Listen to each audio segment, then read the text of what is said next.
마태복음 1장 1절부터 17절 한 절씩 교독하겠습니다. 아브라함과 다윗의 자손 예수 그리스도의 세계라.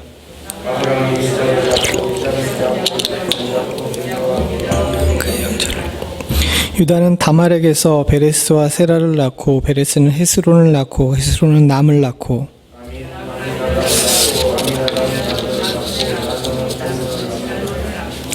살몬은 라합에게서 보아스를 낳고 보아스는 롯에게서 오벳을 낳고 오벳은 이새를 낳고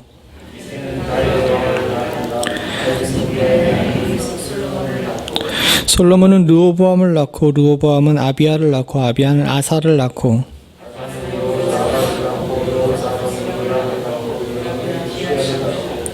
우시아는 요담을 낳고 요담은 아하스를 낳고 아하스는 히스기야를 낳고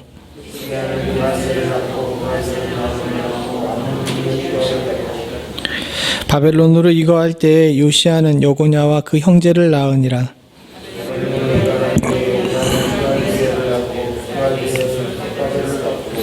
스룹바벨은 아비웃을 낳고 아비웃은 엘리야김을 낳고 엘리야김은 아소르를 낳고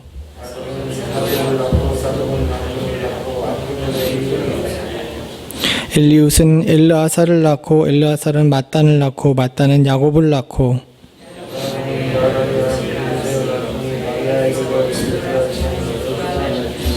같이 있습니다.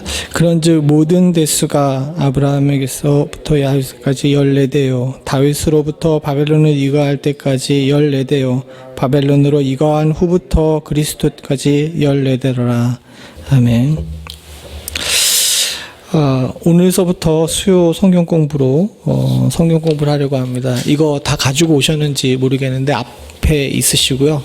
그리고 또 바인더 있습니다. 구멍 뚫어놨으니까 이거 바인더로 이렇게 하시면 되겠습니다.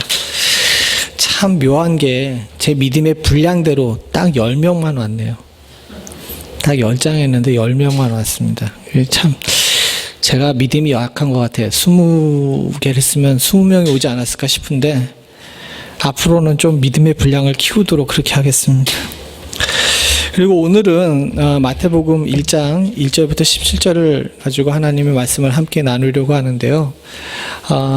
사실 이 부분은 우리가 성경 읽는데 큰 걸림돌입니다. 우리가 성경 좀 읽어보지 하면서 신약을 딱 펴게 되면 제일 먼저 나오는 이 걸림돌이 족보죠.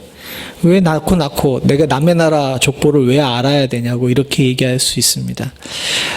그런데 마태복음이 특별히 신약에 시작되는 마태복음이 이 족보로 시작한 데에는 그만한 이유가 있습니다. 그리고 또한 성경에 보게 되면 복음서가 4개가 나오죠. 마태, 마가, 누가, 요한이 나옵니다. 이 중에서 여러분들이 생각할 때 제일 먼저 쓰여진 성경이 뭐라고 생각하십니까? 예, 마가입니다. 잘 아시는 것처럼 마가가 마태보다 조금 더 일찍 쓰여졌는데 마태복음이 먼저 나오죠. 또 한 가지 여쭤보게 되면 이 4명의 복음서 기자들 중에서 가장 예수님 가까이에서 예수님의 행적을 잘 또 눈여겨봤던 사람은 누구겠습니까? 예, 요한이죠.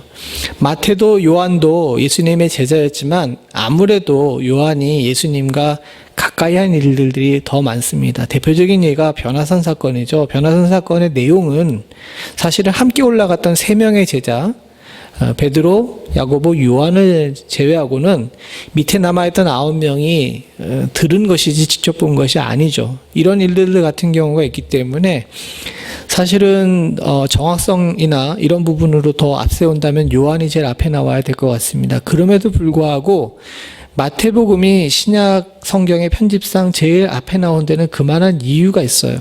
왜냐하면 마태복음은 구약과 신약의 교량의 역할을 합니다. 즉 구약으로부터 신약으로 넘어갈 때에 다리의 역할을 이 마태복음이 하는데 그 다리의 역할 중에 핵심은 바로 구약과 신약이 연속성이 있다는 거예요. 즉 무슨 얘기냐? 같이 연결이 돼 있다는 거죠. 두 개가 단절된 다른 이야기가 아니라 구약의 이야기와 신약의 이야기가 같은 이야기라는 겁니다.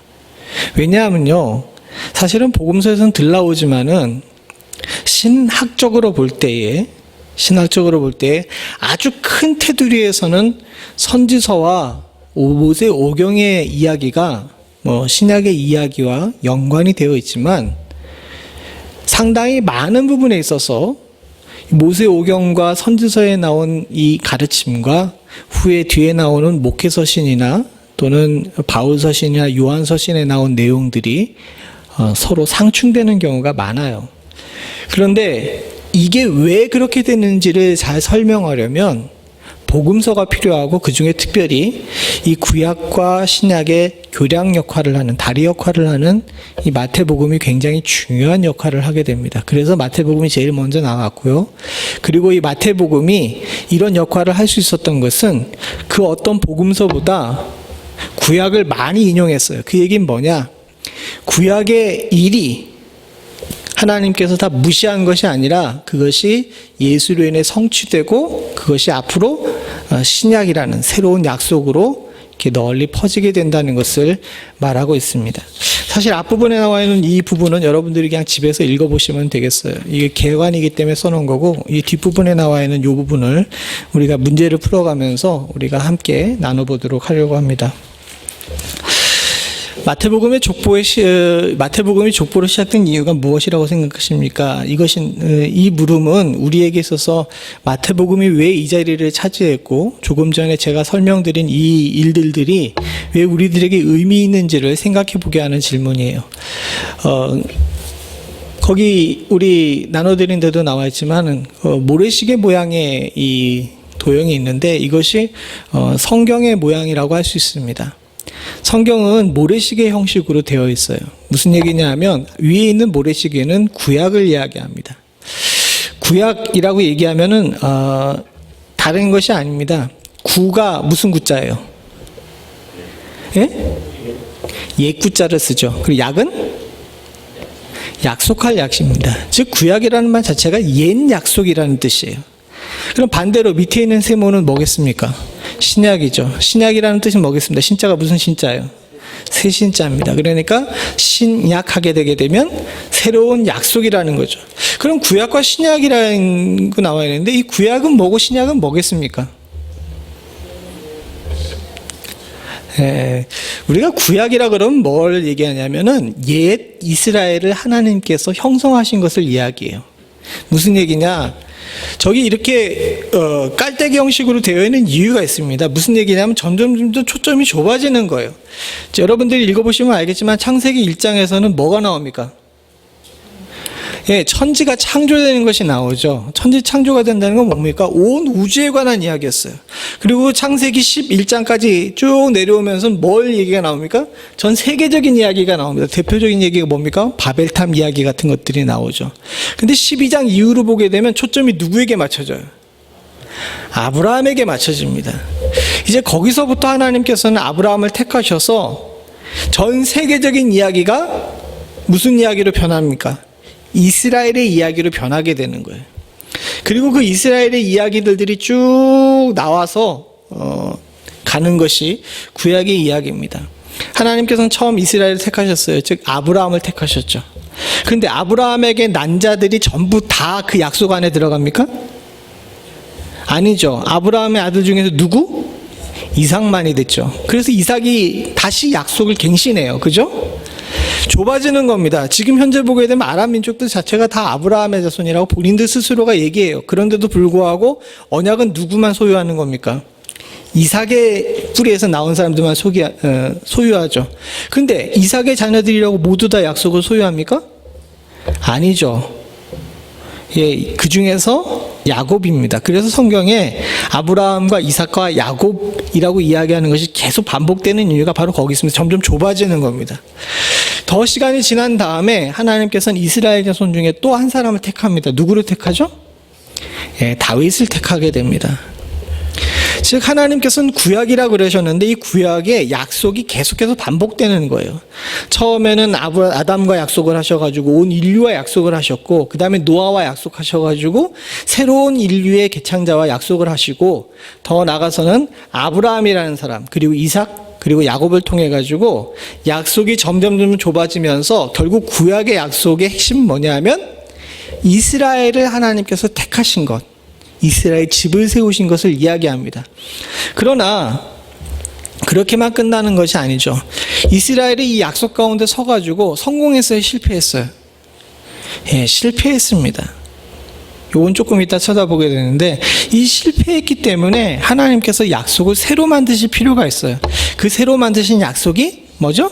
신약이에요. 이것은 새로운 이스라엘, 바로 우리 교회를 이야기하는 겁니다. 구약의 이스라엘은 율법을 통해서 만든 공동체예요. 신약의 이스라엘은 복음을 통해 만든 교회를 이야기하는 겁니다. 어려운 얘기가 아니죠? 다 아는 이야기인데 다시 한번 정리를 하는 겁니다. 그리고 이 교회가 이 땅을 살면서 주님께서 마지막에 돌아가시면서 저 하늘나라로 승천하시면서 뭘 명령하셨어요? 온 세상에 땅끝까지 이르러 내 증인이 되라 하면서 이제 교회가 새롭게 세상으로 퍼져야 될 의무를 갖습니다. 그리고 교회가 세상에 퍼져서 해야 될 일의 핵심은 뭡니까? 일의 핵심은 뭐겠어요? 예수로 인해 구원을 얻으라고 가르치는 겁니다. 그게 교회의 일의 핵심이에요. 새 이스라엘에게 주신 하나님의 임무입니다. 그리고 이 임무가 제대로 잘 감당되게 되게 되면 최종적으로 어떻게 됩니까? 이 땅이 종말이 오게 되는 거죠. 여러분, 종말을 맛보지 않으시려면 열심히 전도 안 하시면 돼요. 이게 제가 그냥 하는 게 이단의 얘기가 아니라 성경적 가르침이 그렇습니다. 성경에 분명히 나오잖아요. 땅끝까지 복음이 전하게 되면 어떻게 된다고요? 내가 오리라라고 얘기한 이야기는 핵심 뭐냐면, 교회가 교회 역할을 제대로 잘 감당해서 땅끝까지 복음의 전파가 되게 되면 이제 교회는 교회의 사명을 다했기 때문에 어떻게 되는 겁니까?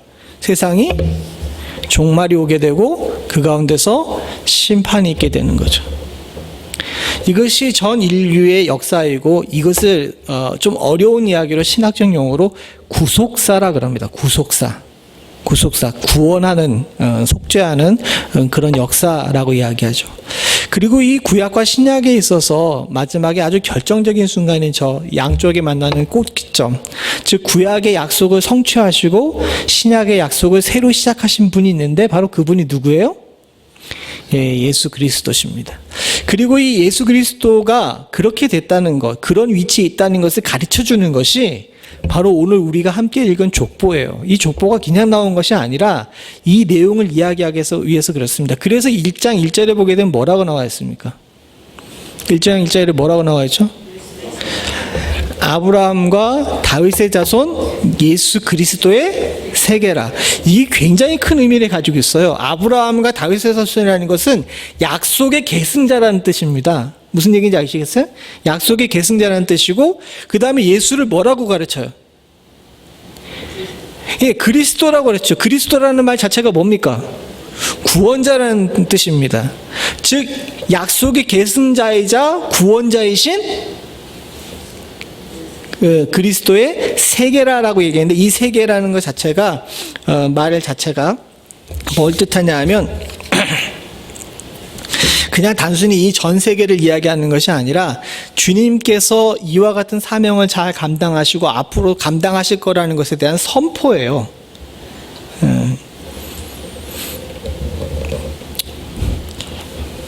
너무 오래간만에 공부해서 그런가, 마스크 씌워놔서 그런가 다들 대답을 잘 안 하시려고 그러는데, 이게 어려운 얘기가 아닙니다. 여러분들도 잘 아시는 거예요. 근데 마태복음 1장에 대해서 우리가 1장 1절에 대해서 우리가 그동안 깊이 잘 얘기를 안 해서 그런데, 저 선포 자체가 이제 구약의 세계는 끝나고 새로운 신약의 세계가 시작됐다라는 것을 선포하는 이야기입니다. 근데 그냥 선포하는 것이 아니라, 주님께서는 무작정 선포하시는 것이 아니라 아브라함과 다윗의 자손이라 그래서 아브라함에게 하셨던 약속, 다윗에게 하셨던 약속을 내가 예수로 인해서 다 이루고, 그리고 그 예수로 말미암아서 너희가 약속을 했는데 아브라함과 다윗의 자손들이 약속을 제대로 지켰어요, 못 지켰어요? 그 약속이 실패했거든요. 실패했는데도 불구하고 그들을 어떻게 하겠다? 그리스도가 되셔서 구원하시겠다. 이것에 대한 선포입니다. 그래서 오늘 마태복음이 족보로 시작된 이유는 바로 이것을 성도들이 알게 하기 위해서 그런 거예요. 어느 날 갑자기 툭 튀어나온 것이 아닙니다. 초대교회 이단들 중에서 그런 자들이 많고 지금도 그 전통을 계승해서 한국이나 미국에 이런 이단들이 많은데 구약과 신약을 분리해서 보려는 그런 시도들이 있어요. 그건 안 됩니다. 아무리 우리가 현대의 새로운 이스라엘로서 우리가 예수를 아는 사람들이 할지라도 구약을 무시해서는 돼요, 안 돼요? 안 됩니다. 왜냐하면 주님께서 분명히 얘기하셨어요. 나는 율법에 뭐라 그러셨습니까? 완성자라 그러셨거든요. 그 완성자라 그러신 것은 뭔 뜻입니까? 내가 구약을 무너뜨리고 다 무시하기 위해서 그런 것이 아니라 아브라함과 다윗의 약속을 다 어떻게 하겠다는 거예요? 완성하시겠다는 거예요. 그런데 그 완성하시겠다는 약속을 갖다가 우리가 무시해서는 안 되죠. 마찬가지로 구약만을 강조하고 신약을 부정하는 분들도 있는데 그런 사람들은 세계가 아직 시작도 안 된 사람들입니다. 우리는 절대로 그런 자들이 되지 않기를 소원합니다. 여러분들 모두가 다 이 족보가 이렇게 시작된 이유로 우리가 주님의 세계에 들어갔다는 사실을 다들 기억하실 수 있기를 소원합니다. 두 번째 질문 같이 한번 읽어보죠. 시작. 예수님의 세계가 어떻게 세 부분으로 나눠지고 각각의 의미는 무엇입니까? 즉 제가 지금까지 드린 설명을 조금 더 구체적으로 안에 깊이 들어가 보자는 거예요. 예수님의 세계가 세 부분으로 나눠집니다. 세 부분은 어떻게 나눠지냐면 첫 번째 17절을 같이 한번 읽어보죠. 같이 봅니다. 시작. 그런즉 모든 대수가 아브라함부터 다윗까지 14대요 다윗부터 바벨론으로 이거할 때까지 14대요 바벨론으로부터 이거한 후부터 그리스도까지 14대더라. 어떻게 이렇게 14 이렇게 딱 맞을까요? 근데 사랑하는 성도님들 진짜로 14는 맞는 것이 아닙니다. 실제로 족보를 보게 되면 후에 누가복음의 족보도 나오지만 이 마태복음의 족보는 정리된 족보예요. 무슨 얘기인지 아시겠습니까? 정리된 족보예요. 이스라엘의 족보에는요 우선 여자가 들어갈 수가 없어요. 근데 마태복음의 족보에는 여자가 들어오죠. 그죠? 그러니까 마태복음에 나와 있는 1절부터 6절까지 나와 있는 족보는 예수님의 족보를 그대로 옮긴 족보가 아니라는 겁니다. 이해하시죠? 더군다나 안에 있는 사람들의 이름을 한 사람도 빠짐없이 다 넣은 것이 아니에요. 그냥 14으로 맞춘 것은 이 족보가 예수님이 어느 뿌리에서 나왔다는 것을 가르쳐주는 것으로 만족하고 더 나아가서 다른 의미가 여기에 담겨 있다는 것을 우리들에게 이야기해 주는 겁니다. 즉 예수님이 호적 등본을 띈 것이 아니라는 거예요. 이 족보는 신학적 의미와 또 메시지가 담겨진 족보라는 사실을 우리들에게 알려주고 있죠. 다시 얘기하게 되게 되면 이 열례지라고 쓴 것은 다른 의미가 있는 것이 아니라 연결되어 있다는 의미를 갖다가 강조하기 위한 겁니다. 처음에 아브라함으로 시작돼요. 사실 그 아브라함 이전에 사람들이 있었죠. 아브라함의 아버지 데라도 있고 그 위에 족보들도 쭉 창세기에 나옵니다. 근데 그거 다 무시해요. 왜 무시하냐면 아브라함으로부터 선택받은 언약이 있기 때문에 그렇죠. 그죠?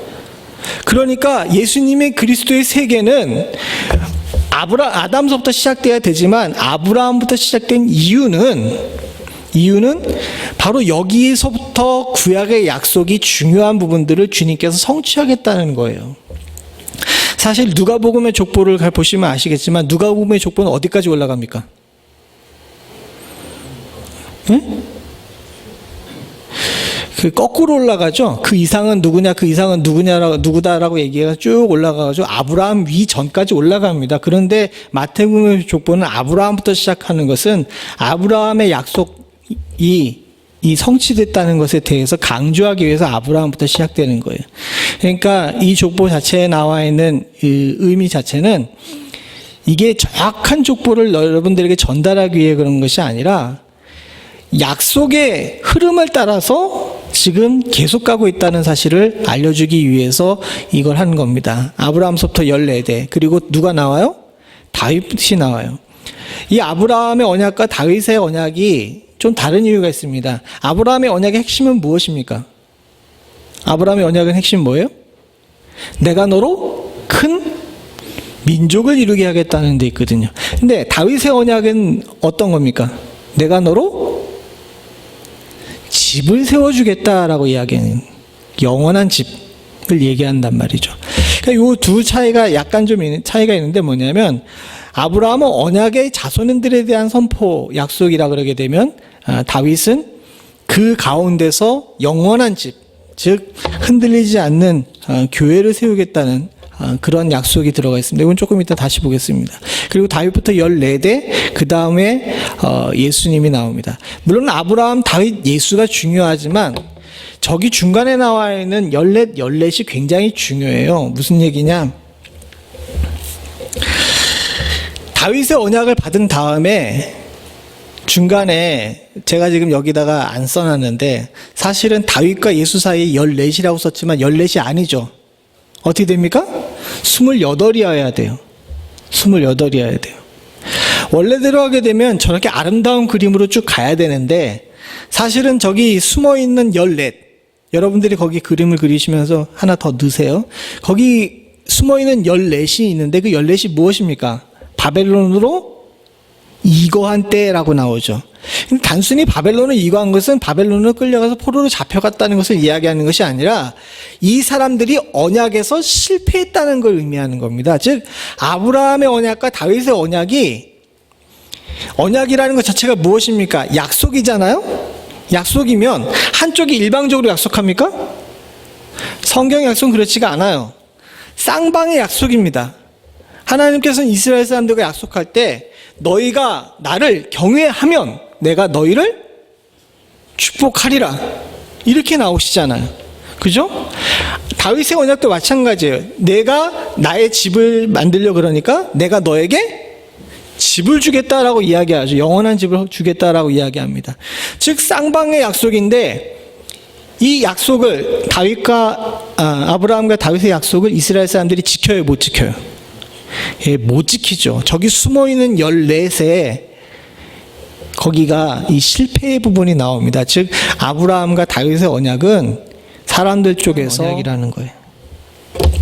그래서 우리가 좀 더 깊이 생각해 봐야 될 것이 있는데 우선 아브라함의 언약을 생각해 보게 되면 창세기 22장 18절입니다. 같이 한번 읽어보죠. 시작. 또 내 씨로 말미암아 천하 만민이 복을 얻으리니 이는 내가 나의 말을 준행하였음이라 하셨다 하니라. 이것이 아브라함의 언약의 핵심입니다. 아브라함이 하나님 말씀을 어떻게 해요? 준행하니까 하나님께서 아브라함에게 어떤 복을 주셨어요? 천하 만민이 복을 얻는데 누구의 씨로? 내 씨로 말미암아 복을 얻는다. 즉 아브라함의 자손을 주께서 번성케 하시겠다라는 약속을 준 겁니다. 여기도 쌍방이라는 거 눈에 보이시죠? 즉 아브라함 앞에 하나님께서 일방적으로 내가 너한테 복 주겠다라고 이야기하신 것이 아니에요. 어떻게 됩니까? 아브라함이 말씀을 준행하면 그 씨로 천하 만민의 복을 얻게 하리라 라고 이야기하면서 축복의 백성이 되겠다라고 선포를 하신 겁니다. 이 언약이 있고 그 다음의 언약은 다윗의 언약인데 사무엘하 7장 12절부터 13절입니다. 같이 한번 읽어보죠. 시작. 내 수완이 차서 내 조상들과 함께 잘 때 내가 내 몸에서 날 자식을 내 뒤에 세워 그날을 경고케 하리라. 저는 내 이름을 위하여 집을 건축할 것이요 나는 그 나라의 위를 영원히 경고케 하리라. 다른 곳에서는 나오지만 하나님께서 이스라엘 백성들 가운데 다윗의 집을 세우겠다라는 언약이 있었고 그래서 다윗의 집 이 언약 자체는 이스라엘에게서 굉장히 큰 의미를 갖습니다. 13절에 나온 것처럼 저는 내 이름을 위하여 집을 건축할 것이요 라고 얘기했는데 하나님 앞에 전을 세워드렸죠. 근데 이건 물질적인 전을 이야기하는 것이 아닙니다. 더 앞부분에 나와 있고 다른 본문도 많이 나와 있는데 이 본문을 여러분들 뽑아가지고 여러분들이 오해하실 수 있는데 사실은 다윗이 하나님을 기쁘시게 하는 자였어요. 성경에 그렇게 나옵니다. 하나님을 기쁘시게 하는 자였어요. 하나님을 기쁘시게 하는 자였기 때문에 그의 자손에게 하나님의 집을 건축할 수 있는 자격을 허락하신 겁니다. 그리고 그 일을 잘 감당하게 될 때 무슨 복을 주시는 거예요? 그 위를 왕의 위를 영원히 경고케 하리라 하면서 다윗 왕의 위를 영원히 경고케 하시겠다라고 이야기를 하신 겁니다. 이것이 다윗 언약입니다. 근데 아까 말씀드린 것처럼 세 번째 단계에서 이 사람들이 이거를 실패했잖아요. 즉 이 마태복음 1장에 나온 족보는 성공한 족보예요. 성공한 역사예요. 실패한 역사예요. 예, 우리가 이걸 분명히 생각해 놔야 합니다. 3번에다 적어놓아서 이건 실패를 이야기하는 겁니다. 구약이 실패했다는 것을 나타내기 위해서 이 족보를 쓴 거예요. 사실은 다른 의미도 많이 있지만 우리가 이거를 기억을 해야, 그래야 예수 그리스도가 복음이라는 것에 대해서 더 깊이 느낄 수가 있다고 생각이 듭니다. 그래서 우리가 잘 생각해 봐야 되는 것이 있는데, 이 족보가 실패하고 망가진 것을 나타내는 또 하나의 예가 있는데, 그것은 뭐냐면 바로 여기에 여자의 이름이 나온 거죠. 여성분들이 많이 계신데 죄송합니다. 이건 남녀 차별 발언이 아니라, 저 당시에는 여자가 족보에 올라가는 일이 남자 형제가 아예 없는 경우에를 제외하고는 여자가 족보에 올라가질 않아요. 그때도 여자가 족보에 올라가는 이유는 다른 이유가 아니라 재산권 때문에 그렇습니다. 재산권 때문에. 땅을 상속받는데 땅을 남자가 상속을 못 받으면 누가 상속을 받아요? 딸이 상속을 받죠. 그러면 딸의 이름이 족보에 올라가게 됩니다. 그러면서 이 딸이 지파 바깥으로 결혼을 못 해요. 그래야 그 지파 내의 땅을 유지할 수 있기 때문에 가족 내에 종례혼하는 여자의 이름만 족보에 올라갈 수 있답니다. 근데 오늘 여기 나와 있는 이 족보 같은 경우는 실패를 나타내는 족보이기 때문에 그런지 모르지만 여자의 이름이 모두 5번이 나오죠. 근데 이 5번에 나오는 여자들을 우리가 한번 봅시다. 여러분들 이 5명 누군지 잘 아시죠? 3절, 5절, 6절, 16절에 나오는데, 우리 3절 같이 읽어주시죠. 시작. 유다는 다말에게서 베레스와 세레를 낳고, 베레스는 헤스론을 낳고, 헤스론은 남을 낳고. 다말이라는 사람이 나옵니다. 5절에는 누가 나오죠? 라합, 룻이 나오고요. 다음 6절에는 우리아의 아내가 나옵니다. 이 사람은 이름도 안 불러요. 우리아의 아내가 나오고, 16절에는 마리아가 나옵니다. 자, 보시죠. 우선 다말을 보겠습니다. 창세기 38장 24절에 보게 되면 다말이라는 여자가 나오는데, 같이 읽어보죠. 시작. 석 달쯤 후에 혹이 유다에게 고하여 가로되 내 며느리 다말이 행음하였고 그 행음함을 인하여 잉태하였느니라 하였느니라. 유다가 가로되 그를 끌어내어 불사르라. 다른 걸 딱 띄고 여기만 이야기가 나와가지고 다말이 그냥 행음했다고 나오는데, 이 내용에 조금 더 보게 되면 유다에게 먼저 아들이 둘이 있었어요. 근데 그 중에 첫째 아들에게 다말이 시집을 왔습니다. 근데 이 첫째 아들이 죽었어요. 애가 없이 죽었습니다.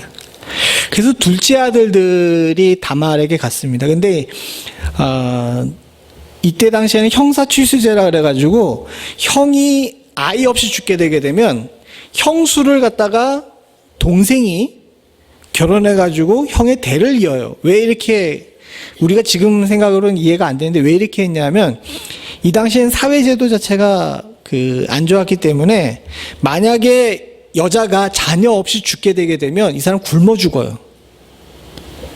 그러니까 이걸 방지하고 그 형의 족보를 유지하기 위해 가지고 형사취수제라 그래 가지고 그 동생이 형의 형수를 갖다가 이렇게 데리고 살면서 형의 그 족보를 잇게 되죠. 이거 우리나라도 옛날에 있었다 그럽니다. 아마 고려시대 때까지도 있었다고 그러는 사람들이 있어요. 그러니까 우리나라도 유목민족 계통이기 때문에 이런 제도가 있었대요. 그런데 이 둘째 아들이 생각을 해보니까 내가 형수를 임신시켜가지고 애를 낳게 되게 되면 어떻게 되는 거예요? 내 아들이 형아들이에요. 형의 아들이에요. 성경에 자세하게 나와 있지 않지만 여기에 대해서 연구하신 분들이 이야기를 따르게 되게 되면 유다가 재산이 있는데, 재산이 이렇게 있어요. 재산이 있는데 이제 형목이 있고 동생목이 있잖아요. 근데 형이 없이 죽었으면, 자녀 없이 죽었으면 아버지 재산은 두 개 다 누구한테 오는 거예요? 둘째한테 가는 거겠죠. 근데 만약에 둘째가 다말과 동침해가지고 아이를 낳게 되게 되면 재산이 어떻게 됩니까? 이 재산 누구한테 가는 거예요? 자기 아들이긴 하지만 형의 아들의 족보로 들어간 사람한테 가게 되겠죠. 그리고 나는 요것만 갖게 되는 거예요. 그러니까 이 사람이 머리를 굴린 거예요. 형수를 임신시키지 말아야 되겠다. 그래서 어떻게 했냐면 이 사람이, 죄송한 얘기인데 이게 좀 추한 얘기인데 바깥에서 사정을 해요. 동침을 하고 나서, 그것까지는 눈에 보이니까 동침을 하고 나서 성경에 나온 그대로 따르면 동침을 한 다음에 사정을 여자에게 안 하고 바깥에서 사정을 합니다. 그리고 하나님께서 그 마음의 중심을 아시고 어떻게 여기셨겠습니까? 요놈 하고 괘씸하게 여기셔서 둘째 아들도 어떻게 돼요? 성경에 나온 그대로는 쳐서 죽이셨어요. 그러다 보니까 아들 둘이 다 죽었잖아요. 근데 다음에 유다에게 또 아들이 있는데, 유다가 생각할 때 이 며느리 다말이 아들 잡아먹는 여자인 거야. 다말은 아무 잘못이 없었지만은 이 다말이 그 당시 관념상 좋은 여자가 아니라고 생각을 한 거예요. 그래서 셋째 아들을 갖다가 다말에게 주지 않습니다. 장성하는데도 불구하고. 다말이 꾀를 썼어요. 그럼 어떻게 꾀를 썼냐? 창녀의 옷을 입고 유다 앞에 아짱아짱 거리다가 유다한테 몸을 팔았어요. 그래서 여기에 임신했다고 나와 있는데, 섣달 후쯤에 혹이 유다에게 가로되 내 며느리 다말이 행음을 인하여 잉태했다 그러는데, 이 잉태한 아들이 누구 아들이에요? 시아버지 아들인 거예요. 그 막장 그러는데 성경에 나오는 대표적인 막장 중에 하나입니다. 아마 지금도 한국 드라마 같은 데 써도 될 만큼 아주 충격적인 막장이죠. 결국 다말이 불사름을 당하게 될 때에 증표를 꺼낸 것이 유다의 인장이었어요. 그러고 나서 유다가 아차 싶었죠. 결국은 다말을 인정하게 되고, 오늘 여기 나온 것처럼 다말의 두 아들 베레스와 세라도 유다에게서 재산을 얻게 됩니다. 그리고 족보에 올라가게 되죠. 이게 정상이에요? 안 정상이에요? 참 어떻게 보게 되면 수치스럽고 가문의 수치죠. 가문의 수치인데, 이게 지금 예수님의 족보에 이렇게 버젓이 드러난 겁니다.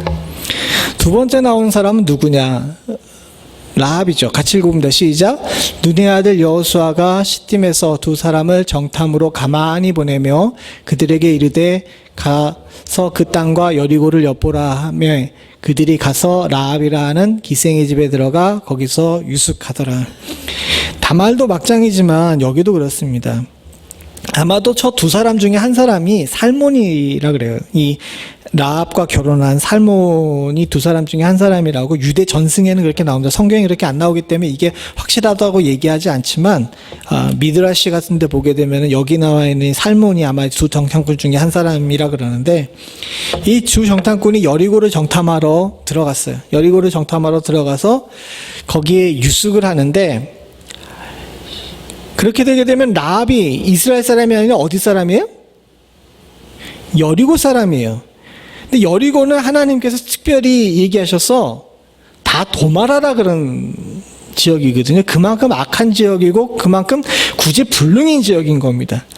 그런 지역에 사는 사람이었어요. 그런 여자였어요. 더군다나 이 사람의 직업이 뭡니까? 기생이었어요. 여기에 대해서는 의견이 분분합니다. 어떤 사람은 그냥 주막집 여인숙을 경영하는 사람 뭐 이렇게 얘기하는 쪽도 있는데, 많은 사람들은 거기에 동의하지 않아요. 이 당시 같은 경우는 뭐냐면 숙박업을 하는 사람은 몸도 같이 팔았답니다. 그래서 저기 기생이라는 단어 자체가 정확하게 얘기하게 되면 몸 파는 사람이라는 그런 의미에 있는 단어라고 이야기를 해요. 그래서 저도 정확하게 거기에 대해서는 뭐 의견이 분분해가지고 여러분들에게 말씀드릴 수 없지만, 하여튼간 라합이 좋은 직업을 가진 사람은 아니라는 겁니다. 좋은 직업을 가진 사람이 아니에요. 보세요. 혈통적으로도 안 좋아요. 가난한 사람이고 하나님께서 죽이라는 사람이었고, 그가 특별히 여호수아로 인해 가지고 인정받고 구원을 얻었지만은 사실은 그가 절대로 구속사 안에 들어올 수 있는 사람이 아닙니다. 더군다나 기생이었어요. 다음에 나온 사람은 룻이죠. 룻 같이 읽어봅니다. 시작. 나오미가 모압 지방에서 그 자부 모압 여인 룻과 함께 돌아왔는데 그들이 보리 추수할 때에 베들레헴에 이르렀더라. 성경에는 룻기가 굉장히 감동적으로 나옵니다. 그런데요, 항상 룻기를 보시면 아시겠지만 룻기에는 룻을 이야기할 때 그냥 룻이라고 이야기하지 않습니다. 모압 여인 룻이라고 얘기해요. 이게 딱지예요. 무슨 얘기냐? 모압이라는 민족 자체가 누구에게서 나온 겁니까? 롯이 두 딸과 사이에서 나온 게 암몬과 모압이잖아요. 그러니까 구속사의 완전히 바깥에 있는 거예요. 그래서 이스라엘 사람들은 모압과 암몬을 자기네 민족으로 쳐주지 않습니다. 에돔까지는 인정을 하는데 모압과 암몬 같은 경우는 절대로 함께할 수 없는 것이라고 생각해요. 더군다나 모압이나 암몬 같은 경우는 따로 하나님 이외에 따로 우상을 섬기던 지역이었습니다. 따라서 이 룻이라는 사람 자체가 이스라엘의 공동체에 있어서는 환영받을 수 없는 존재예요. 그래서 룻기처럼 그렇게 감동적인 이야기를 써놓으면서도 항상 그 앞에다가 딱지를 붙여놔요. 뭐라고요? 모압 여인이라고. 룻을 그냥 한 번도 이야기하지 않습니다. 누가 보아스에게 이야기할 때도, 보아스가 직접 이야기할 때도 항상 룻을 가르쳐서 모압 여인 룻이라 그래가지고 이 사람이 태생적으로 한계를 가지고 있는 사람이라는 사실을 계속 강조해요. 참 치사하죠. 그런데 치사한데 이스라엘 사람들이 있어서는 하나님께서 몇몇 민족들에 대해서는 긍휼을 베푸셨지만 그렇게 하지 않은 민족들이 몇 명 있고, 특별히 모압 같은 경우는 이스라엘이 가나안 땅으로 들어올 때 길도 내주지 않았던, 좀 뭐라 그래야 되나, 서로 사이가 안 좋은 그런 관계였습니다. 마지막으로 나온 사람, 마지막은 아니지만 네 번째죠. 같이 봅니다. 시작. 다윗이 보내어 그 여인을 알아보게 하였더니 고하되 그는 엘리암의 딸이요 햇사람 우리아의 아내 밧세바가 아니나이까. 아주 유명한 이야기죠. 밧세바. 다윗이 범죄한 밧세바의 이야기입니다. 근데 참 묘하게도 마태복음의 족보에는 이 사람 이름이 나와요, 안 나와요? 예, 그냥 우리아의 아내라 그럽니다. 이게 얼마나 더 창피한 일인지 아세요? 그냥 밧세바라 그랬으면 자연인 밧세바를 이야기하는데 거기에 우리아의 아내라는 것까지 나왔으면 이건 뭡니까? 이게 부정의 증거라는 사실을 갖다가 아예 족보에다 딱 박아놓은 겁니다. 그래서 마태복음의 족보를 연구하는 사람들 입장에서 보게 되면 이 족보는 잘된 집 족보라고 이야기하려고 쓴 족보가 아니라 그래요. 아까 얘기한 것처럼 실패한 역사를 갖다가 나타내기 위해서 쓴 족보라는 사실을 나오고, 특별히 이 5명의 여자, 앞에 있는 4명의 여자들 같은 경우는 그 실패한 역사의 상징적인 의미를 가지고 있는 겁니다. 죄송합니다. 여성분들한테 이런 말씀 드려서 그러는데 여성분들을 무시하는 것이 아니라 그것에 대한 상징물로 이 4명이 나오는 거예요. 더군다나 마지막에 나오는 이 마리아 같은 경우는 뭡니까? 처녀예요. 처녀가 임신했어요. 우리야 동정녀의 탄생을 믿으니까 받아들이지만 그 당시 사람 입장에서 보게 되면 이 또한 뭡니까? 예, 돌에 맞아 죽을 일이거든요. 이 5명의 모든 사람들이 결코 긍정적인 의미로 나온 것이 아닙니다. 이 5명이 그런데 왜 이렇게 나왔을까? 밑에 있는 질문이 나오죠. 왜 그러한 여자들 이름이 예수의 족보에 일부러 기록되었을까요? 왜 그랬을까요? 몇 가지가 이유가 있는데 저는 4가지만 정리해서 여러분들과 나누고 말씀 마치려고 합니다. 첫 번째는 뭐냐면 구속사는 사람 중심이 아니라 하나님 중심이라는 사실을 나타내기 위한 겁니다. 무슨 얘기냐? 사람의 족보이긴 하지만 결국 구속사는 사람을 중심으로 돌아가는 것이 아니라 하나님을 중심으로 돌아가는 거예요. 사람이 아무리 실패해도 하나님께서는 어떻게 하십니까? 갈 길 가시는 거예요. 며느리와 난리가 나든 이방의 여인을 하든 기생과 결혼을 하든 아니면 부하 장군의 아내를 갖다가 사기치고 차도 살인계를 써가지고 결혼을 하든 그런 것과 상관없이, 더 나아가서 언약의 백성들이 실패해가지고 다른 나라의 포로로 잡혀가는 것과 상관없이 구속사는 사람의 중심이 아니라 하나님 중심으로 가는 거예요. 주님의 계획과 섭리대로 가는 것인 줄로 믿습니다. 이 마태복음의 족보는 우리들에게 그걸 가르쳐 주는 거예요. 마찬가지로 우리에게도 동일합니다. 사랑하는 성도님들, 우리가 예수 믿고 구원을 얻었지만 여러분 죄 안 짓고 사세요? 산상수훈대로 사십니까? 저도 그렇고 여러분들도 그렇고 그렇게 할 수가 없어요. 그럼에도 불구하고 구원의 핵심은 뭐냐? 나는 죄를 짓고 나는 여전히 죄인이지만 예수 그리스도의 보혈의 피로 우리가 어떻게 되는 겁니까? 쭉 가는 거예요. 구원으로 쭉 가는 겁니다.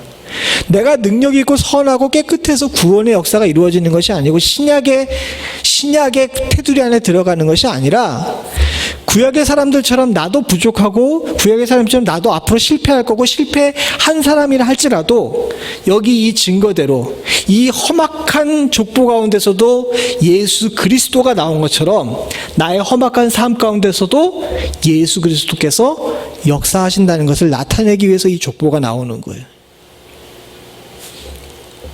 아멘이십니까?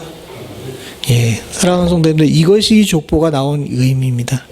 어려운 사람들이 이름이 쭉 나오니까 아이고 이걸 왜 읽나 이렇게 생각할지 모르지만 이 족보의 내용이 바로 그거예요. 너희는 실패하나 나는 포기하지 않는다. 두 번째입니다. 같이 한번 읽어봅니다. 시작. 죄 가운데 태어나시나 죄를 이기심. 앞에 있는 것이 예수님 하나님께서 자기 길을 쭉 가신다면 두 번째는 성자 예수님에 관해서 이야기하는 겁니다. 이런 죄악된 족보 가운데서도 성자 예수님께서 태어나시고 그 태어나신 주님께서는 사망 권세를 이기시고 죄악에서 승리하시고 거룩한 자로 또 흠없는 어린 양으로 히브리서에 나온 것처럼 온전한 사한제사를 드리신 겁니다. 즉 세상 죄를 지고 가는 어린 양을 보라라고 이야기하죠. 이 세상 죄를 지고 가는 어린 양을 보라라는 것에 대한 미리 복선이라고 이야기할 수 있어요. 사랑하는 성도님들, 우리 주님께서는 죄를 모르시는 것이 아닙니다. 죄 가운데 태어나셨고요. 죄의 짐을 지셨습니다. 그래서 누구보다도 우리를 공감하세요. 우리가 죄에서 해방될 수가 없고 죄악 가운데서 살고 있다는 사실을 알고 계십니다. 그러나 사랑하는 성도님들, 주님께서는 우리에게 이야기하십니다. 그 죄 다 누구에게 달라고? 당신에게 달라고. 그러면 본인이 지시고 십자가의 보혈로 우리를 깨끗게 하시는 줄로 믿습니다. 세 번째로 같이 한번 읽어보죠. 같이 봅니다. 시작. 구속의 역사 가운데는 대상의 제한이 없다. 우리아의 아내 밧세바는 좀 다르지만 앞에 나와 있는 다말이나 라합이나 룻 같은 경우는 굉장히 그 삶 가운데서 절실했어요. 그죠? 절실하지 않았습니까? 특별히 룻 같은 경우는 보게 되게 되면 어머니의 하나님이 나의 하나님이 되겠다라는 고백을 하면서 내가 구원의 백성 가운데 들어가고자 하는 열망이 굉장히 강해요.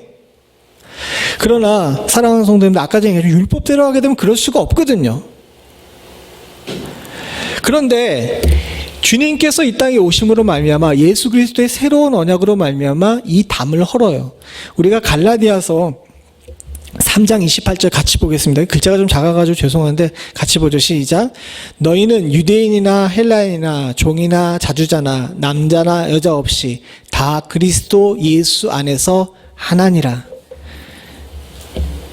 사랑하는 성도님들, 이 족보가 원래 정상적인 족보라면 들어올 수 없는 사람들이 많이 있지만 예수 그리스도의 족보 자체가 많은 사람들에게 열린 족보이고, 더 나아가서 우리가 꼭 기억해야 될 것이 있는데 복음은 제한이 없어요. 유대인이나 헬라인이나 종이나 자주자나 남자나 여자나 없이 예수 그리스도 안에서, 그리스도 예수 안에서 뭐예요? 하나입니다. 이 족보는 이걸 우리들에게 가르쳐주고 있는 겁니다. 구속의 역사에는 대상의 제한이 없다라는 것이죠. 그리고 마지막으로 네 번째 이야기하고 있는 것이 있습니다. 같이 봅니다. 시작. 끝없는 하나님의 사랑. 이게 진짜 이 족보가 말하고 있는 핵심 중의 핵심인데, 인생은 실패예요. 아까 얘기한 것처럼 14대까지는 성공했는지 모르지만 그 다음에 14대는 완전히 실패했잖아요. 그런데 그럼에도 불구하고 예수님을 보내시거든요. 우리는 지속적으로 실패를 반복하지만 사랑하는 성도님들, 주님께서는 절대로 우리를 포기하시지 않는 줄로 믿습니다. 이 끝없는 하나님의 사랑이 이 남의 나라 족보처럼 보이는 이 족보 가운데 우리가 느낄 수 있는 귀하고 복된 은혜인 줄로 믿습니다. 그리고 마태복음은 그것으로 시작합니다. 우린 실패했습니다. 그러나 예수 그리스도의 세계가 새로 시작됨으로 말미암아 새로운 소망이 우리 가운데 시작됩니다. 바로 그것을 이야기하고 있습니다. 앞으로 언제까지가 될지 모르겠지만 마태복음을 나누면서 이 주님의 끝없는 사랑을 함께 느끼실 수 있는 은혜가 있기를 간절히 소원합니다. 마지막 4번 질문은 집에 가서 곰곰이 생각해 보시길 원합니다. 약속을 지키신 하나님께서 여러분들에게 베푸신 은혜가 분명히 있을 것이고요. 더불어서 오늘 우리들에게 주는 위로도 있을 줄로 믿습니다. 잠깐 같이 기도하시겠습니다. 하나님 아버지, 우리는 실패하고 우리는 좌절하고 우리는 흠있고 우리는 남에게 내보이기 부끄러운 삶을 삽니다. 그럼에도 불구하고 주님께서는 우리를 사랑하셔서 우리 가운데 예수 그리스도를 보내시는 줄로 믿습니다.